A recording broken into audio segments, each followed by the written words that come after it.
Un grand bonjour, bienvenue pour cette émission exceptionnelle sur la mort de Claude François que je consacre à mon coco, c'est Claude François Junior. Bonjour Claude François Junior, bienvenue pour quelques éclaircissements sur la mort de ton papa.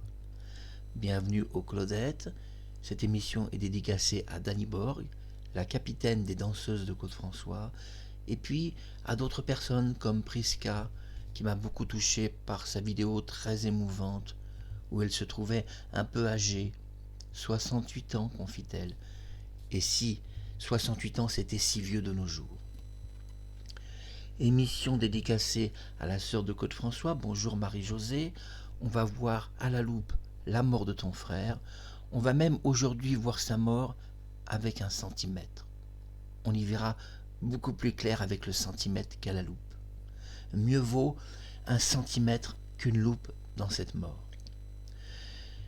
Émission dédicacée à Carole Plumel, qui est une des danseuses que Claude adorait et affectionnait. Et puis il y a beaucoup de choses qu'on ignore.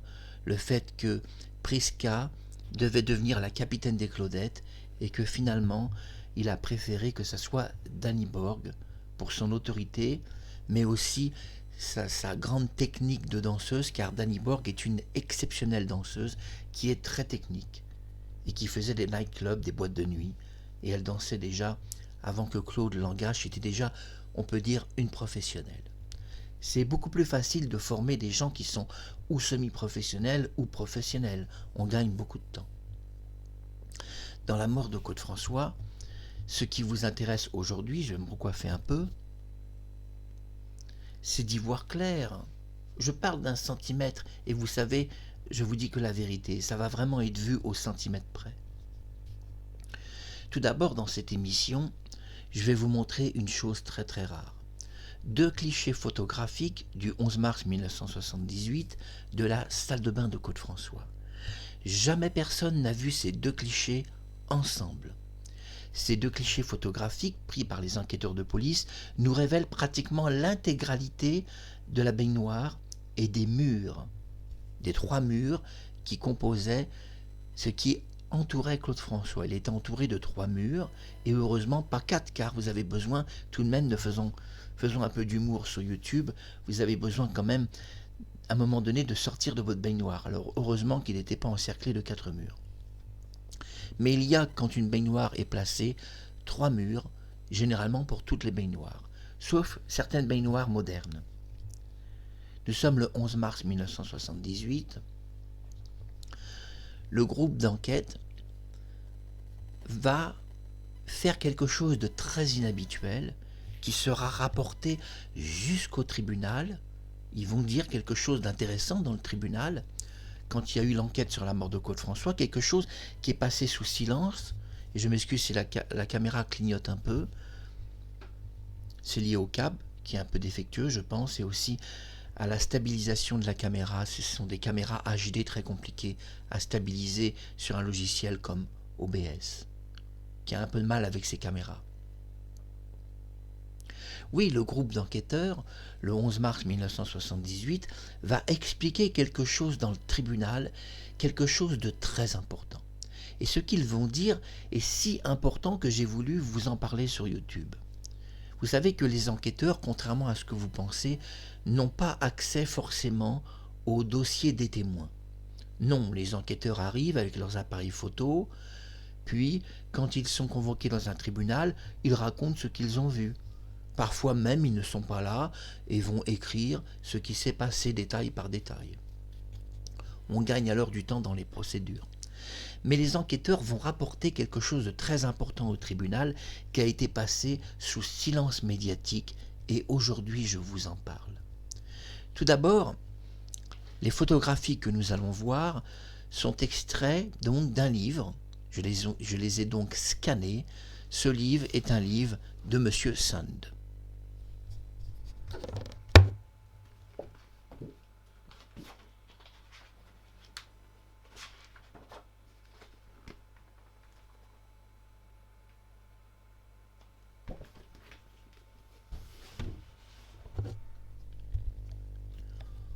On va revoir cette photographie de la salle de bain bien au calme, bien au propre, elle a été scannée en grand écran. On va voir cette photo de plus clair. Cette photo est très importante parce que c'est le groupe d'enquête qui a fait cette photo et qui l'a présentée au tribunal avec leur témoignage et une version plutôt inattendue de l'histoire. Alors, restez avec nous sur YouTube. Selon Kathleen, elle explique le 11 mars 1978, elle était présente avec Claude François dans sa salle de bain. Il a écoulé l'eau du bain. On sait que pour faire cela, vous avez besoin de plusieurs minutes. C'est long d'écouler. Et oui, l'eau d'une baignoire, c'est assez long. Faites-le vous-même chez vous, vous allez voir, ça prend un certain temps. Mais oublions le temps, puisqu'aujourd'hui on parle de centimètres et pas de temps. Nous allons voir la mort de Claude François non pas à la loupe, mais au centimètre près. Alors que tout l'eau s'était écoulée, Claude François avait les pieds dans l'eau. Et oui, il avait encore les pieds dans l'eau. Alors ça explique que les pieds dans l'eau, il s'est électrocuté et qu'il en est mort. Toutefois, le témoignage de Kathleen est très confus. L'électrocution a duré que quelques secondes, elle le précise plusieurs fois. 4-5 secondes seulement. Mais Claude François a été retrouvé des doigts carbonisés. Et on peut prouver bien sûr par l'imagerie informatique que personne sur Terre, je dis bien personne, n'aurait des doigts carbonisés en 5 secondes. Pour vous expliquer, parce que sans doute que vous ne connaissez pas trop l'électricité, au Luc en Provence, alors que je chantais, dans une salle d'entraînement, je me suis électrocuté, rien de très grave, je vous rassure, sur donc la prise de courant. Les doigts sont restés collés, et c'est vrai que j'ai eu beaucoup de mal à me détacher. Mais j'ai eu une électrocution, je précise, c'était au début des années 90, j'ai eu une électrocution de 1 minute 20, peut-être même 1 minute 30, ça a été très très long. J'ai eu aucune séquelle, si ce n'est un peu de tachycardie, et surtout, mes doigts n'étaient pas carbonisés en 1 minute 30. Mais j'avais les doigts légèrement dorés, je le précise, mais un tout petit peu dorés. Donc en 1 minute 30 d'électrocution, sur une installation ancienne qui pousse, plus que dans la salle de bain de Claude François, puisque je me suis électrocuté sur une installation beaucoup plus puissante que celle de Claude François. Et au bout d'1 minute 20 ou 1 minute 30, mes doigts n'étaient pas carbonisés, à peine dorés, je le précise. Ainsi, ça, par ma propre expérience, je le savais, que personne ne peut avoir des doigts carbonisés en 5 secondes. Cela peut arriver dans les couloirs de la mort américains où sur les chaises électriques, les prisonniers sont placés. Là, les doigts arrivent à carboniser en quelques secondes, parce que ce sont des installations de 200 000 watts, extrêmement puissants. Mais dans une salle de bain, on est sur des installations de sécurité, même quand il n'y a pas de compteur. Je veux dire que ces installations tuent rarement quelqu'un, puisqu'on a quand même généralement le temps de se dégager, sauf cas exceptionnels, problème cardiaque ou autre. Donc le fait que Claude François aurait eu des doigts carbonisés en 5 secondes est impossible. D'ailleurs, j'en témoigne moi-même pour m'être électrocuté presque 1 minute 30 et avoir eu des doigts à peine dorés et n'avoir eu aucun symptôme après, hormis un peu de tachycardie, qui est resté, c'est vrai, de longues années. Le cœur est parti à 230, 250 pulsations, c'est difficile à dire, mais au moins 230 c'est sûr, jusqu'à 2-3 heures de suite. Le cœur ne lâche pas, contrairement à ce que vous pensez. Non, quand le cœur est excité, c'est un muscle, il part, il prend un certain temps pour rééquilibrer sa force cardiaque, c'est très long. Ça prend 1 heure, 2 heures, 3 heures, c'est très long après une électrocution. Quand le pompier arrive, il n'y a pas de symptômes réels d'électrocution, mais un cœur et un pouls très faibles, qui serait plutôt une prise médicamenteuse, qui aurait coûté la vie au chanteur. Et d'ailleurs, le premier témoin de sa mort explique que Claude s'est effondré dans une salle de bain, il n'y a pas d'électrocution. Quand elle téléphone à la sœur de Claude François, il ne s'est pas électrocuté, il a fait simplement une chute dans une salle de bain, il a glissé et s'est cogné la tête, il a une grosse bosse. On rappellera plus tard, c'est pas si grave. Et d'ailleurs, Marie-Thérèse, son attachée de presse, j'ai du mal à prononcer, Marie-Thérèse, son attachée de presse, prononçons bien, Comme en ce moment, je parle un peu anglais, j'ai tendance à mettre des Z partout, ou des TH. Marie-Thérèse explique à Guy, son chauffeur, en bas de l'immeuble, que Claude se plaint depuis un petit moment de problèmes à la voix et d'aller chercher un spécialiste pour soigner sa voix. On sera tout de même étonné, suivez les précédentes émissions, que l'attaché de presse de Claude François demande un spécialiste de la voix alors que cet homme aurait des doigts carbonisés. Pas très clair tout ça. Mais la mort de Claude François, on ne peut pas non plus attribuer toute cette histoire sur le dos de Marie-Thérèse, même si on doit reconnaître qu'elle est le seul témoin de sa mort officielle, puisque le jour de la mort de Claude, les policiers n'arrivent pas à obtenir le témoignage de Kathleen. Personne ne comprend ce qu'elle dit. Elle parle dans un anglais incompréhensible. Cela peut être dû au trac, à la peur, à la douleur, au chagrin. Oui, quelqu'un qui est très malheureux, qui souffre, peut soudain parler dans un charabia incompréhensible. D'ailleurs, le pompier dira la même chose de Claude François, que quand il a fait repartir le cœur, Claude François lui a parlé dans un charabia incompréhensible. Alors entre Claude François qui parle dans un charabia incompréhensible selon... Je remets bien mes cheveux, je suis mal coiffé. Voilà.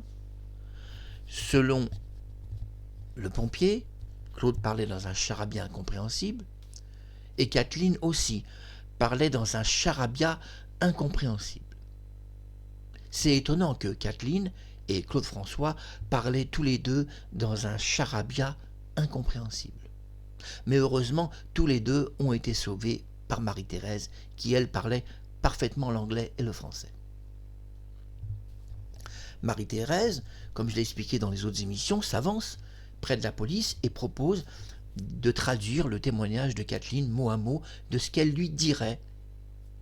Alors on est évidemment étonné qu'à ce moment-là, quand Kathleen se confie à Marie-Thérèse, elle se confie dans un anglais parfaitement compréhensible. Mais devant la police, c'est tout le contraire, on ne comprend rien.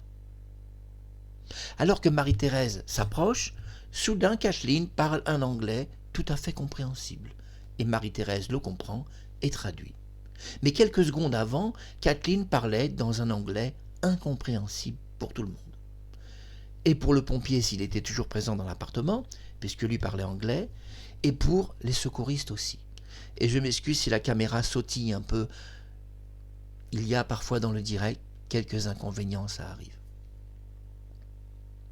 Marie-Thérèse, comme j'ai expliqué dans d'autres émissions, effectue l'intégralité du témoignage de la mort de Claude François. Elle était, et c'est à préciser dans cette émission, sur une terrasse tout en haut de l'immeuble. Car la terrasse ne dépend pas de l'appartement qui est en dessous, mais tout en haut. C'est une terrasse très égyptienne, comme tous les Arabes qui ont une terrasse sur les toits, avec des plantes, des arbres, des fleurs.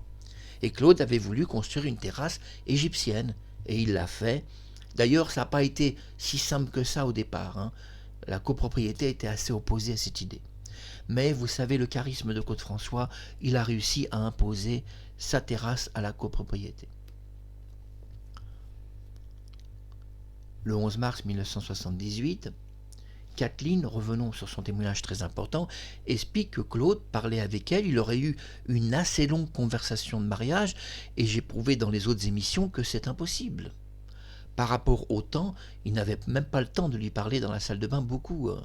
Mais oublions tous ces détails et regardez les autres émissions, sinon, face à celle-ci, vous ne comprendrez pas évidemment toute la nature. Ici, nous parlons de centimètres aujourd'hui. C'est important. Et c'est important pour Claude François Junior, son fils, de comprendre la mort de son père en détail. Parce que personne ne pourra lui dire les choses aussi bien que moi. Pourquoi ? Parce que moi, je fais appel au véritable dossier d'enquête, au véritable témoignage, à ce qui s'est réellement passé dans l'appartement. Et je vais vous montrer cette salle de bain dans les 2 clichés photographiques du groupe d'enquête. Personne ne vous a jamais montré cette salle de bain intégralement sur les 3 murs, les 3 plans du mur. On va voir la salle de bain du côté droite et du côté gauche. Mais ce qui est intéressant, c'est le témoignage de Kathleen. Elle explique qu'elle parlait avec lui quand il a écoulé donc l'eau du bain. Nous savons que pour écouler l'eau du bain, ça prend plusieurs minutes, c'est assez long. Mais bon, passons les détails, regardez les autres émissions pour comprendre de quoi je parle.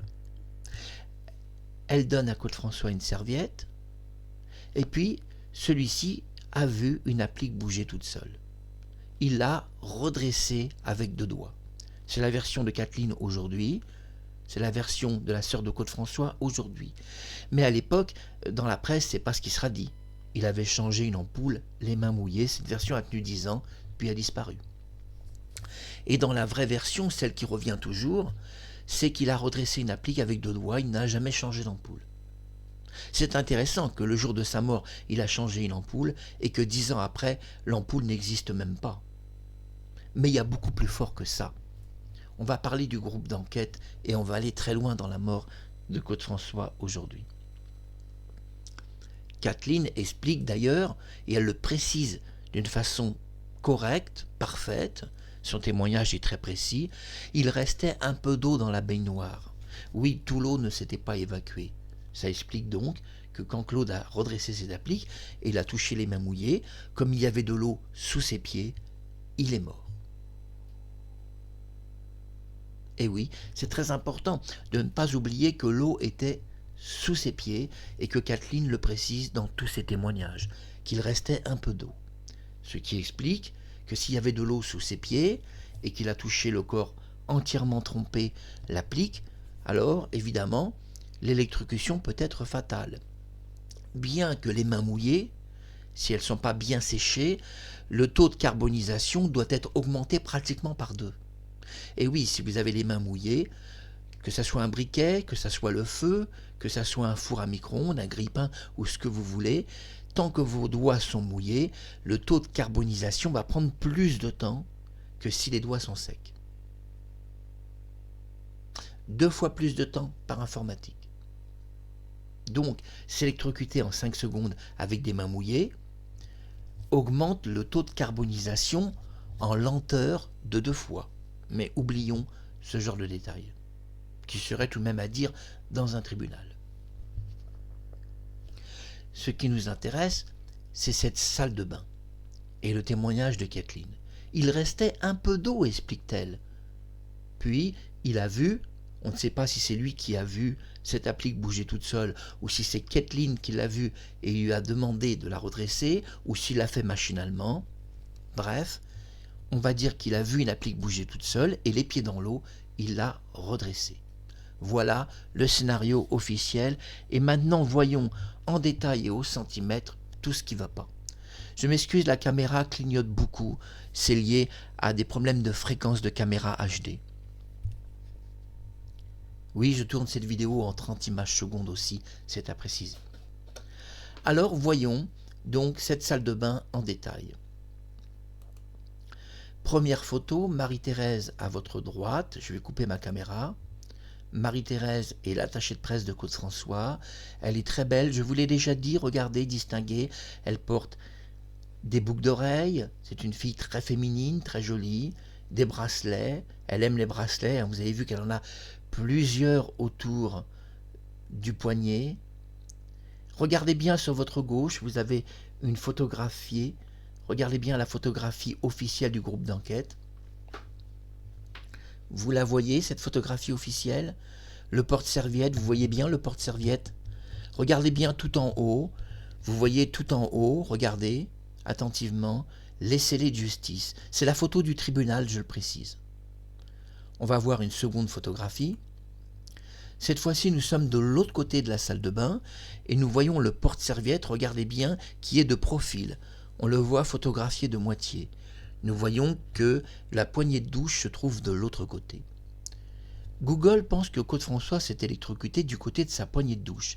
Nous voyons que ce n'est pas si réel parce que nous pouvons voir de profil le porte-serviette et le porte-serviette se trouve en face la poignée de douche. Et nous voyons sur la photo de gauche qu'effectivement au-dessus du porte-serviette se trouvent donc les scellés de justice, donc les scellés du tribunal. Ces deux photos sont des photos officielles qui ont été vues dans un tribunal.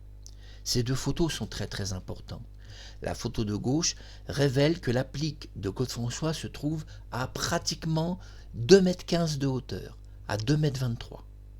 Difficile de dire si c'est 2,15 m ou 2,23 m, mais le haut du plafond est à 2,50 m. Claude François, c'est très important, mesure 1,70 m, exactement 1,72 m. On sait qu'il a été rehaussé de 2 cm, qu'il aurait un peu triché sur ses papiers. Il mesurait donc exactement 1,70 m et 1,72 m sur ses papiers.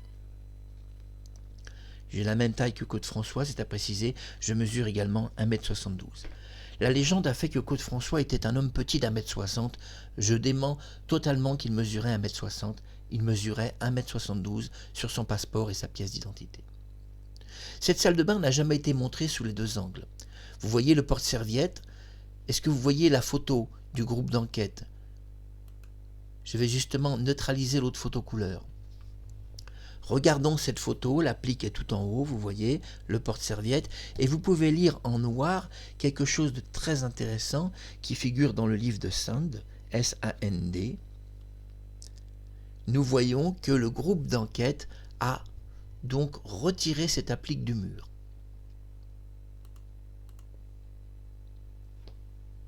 Nous sommes dans le tribunal quand le groupe d'enquête explique d'une façon claire qu'ils ont eux-mêmes retiré cette applique du mur. Vous allez me dire, rien d'anormal. Claude l'a redressé, puis le groupe d'enquête a retiré cette applique du mur. Ils l'ont donc précisé dans le rapport du tribunal. Oui, au tribunal, ils vont préciser qu'ils ont eux-mêmes retiré l'applique du mur. Ça a été précisé par les enquêteurs. C'est précisé dans le livre de Sand que le groupe d'enquêteurs a eux-mêmes retiré l'applique du mur. Vous allez me dire, c'est important? Oui, c'est important. On sait que Claude François fait 1,72 m maximum et que tout de même il a redressé les pieds dans l'eau une applique à 2,15 m, 2,23 m de hauteur. En levant le bras, j'ai calculé avec un centimètre, Claude François mesurait environ 2,5 m à 2,10 m maximum. Alors, pour atteindre 2,15 m, il aurait eu besoin de se mettre à pieds joints sur les pieds et essayer de se surélever lui-même pour essayer d'atteindre 2,15 m, mais même il n'aurait pu toucher que le rebord, il n'aurait pas pu vraiment la redresser. Donc les pieds dans l'eau, toucher une applique entre 2,15 m et 2,23 m, c'est pas gagné parce qu'en réalité elle n'est pas vraiment à 2,15 m, mais plutôt 2,23 m, puisque le mur est à 2,50 m. Alors atteindre les pieds dans l'eau 2,23 m, quand on mesure 1,70 m, c'est pas gagné même en tendant les bras. Et même à pieds joints, c'est pas gagné. C'est-à-dire, voyons les choses centimètre par centimètre, parce qu'aujourd'hui, c'est pas la loupe, c'est le centimètre qu'on sort dans la mort de Claude François. Et je vous invite à regarder les autres émissions. Le groupe d'enquêteurs dans le tribunal a donné sa version. C'est une version très intéressante parce que le groupe d'enquêteurs ne disposait pas du témoignage de Kathleen, puisqu'on devra attendre plusieurs mois pour qu'elle se confie dans un film de Samy Pavel, un film documentaire, où elle se confie pour la première fois, donnant en détail la situation. Dans ce film, elle explique des choses très intéressantes. Mais ce qui est intéressant, c'est tous les autres témoignages qu'elle a faits sur 40 ans. Que nous dit Kathleen? Que le groupe d'enquêteurs contredit. Sans le savoir, puisqu'il n'avait pas sa version. Et non, personne ne connaissait sa version ni son témoignage, c'est important de le dire. Donc les enquêteurs ont donné leur version à eux. La version des enquêteurs est qu'ils ont retiré eux-mêmes l'applique du mur. C'est la version du tribunal et des enquêteurs. Elle figure dans le livre de Sand, marqué en noir et en gros, que les enquêteurs ont retiré l'applique du mur. Mais dans les témoignages, même les plus récents de Kathleen, c'est pas ce qu'elle nous dit. Non, elle nous explique que quand Claude s'est électrocuté, elle l'a attrapé et l'a extirpé du mur et de l'applique. Elle explique que l'applique est restée collée dans ses mains et s'est arrachée du mur. Ce témoignage, les enquêteurs ne l'avaient pas à cette époque-là. Puisque personne ne connaissait son témoignage, on devra attendre le film de Samy Pavel plusieurs mois après pour connaître la version de Kathleen. Dans la version de Kathleen, même les plus récentes, l'applique reste collée dans les mains de Caude-François et s'arrache du mur. Mais dans les tribunaux, c'est pas ce que nous disent les enquêteurs professionnels. Ils expliquent au tribunal que eux-mêmes ont retiré l'applique du mur.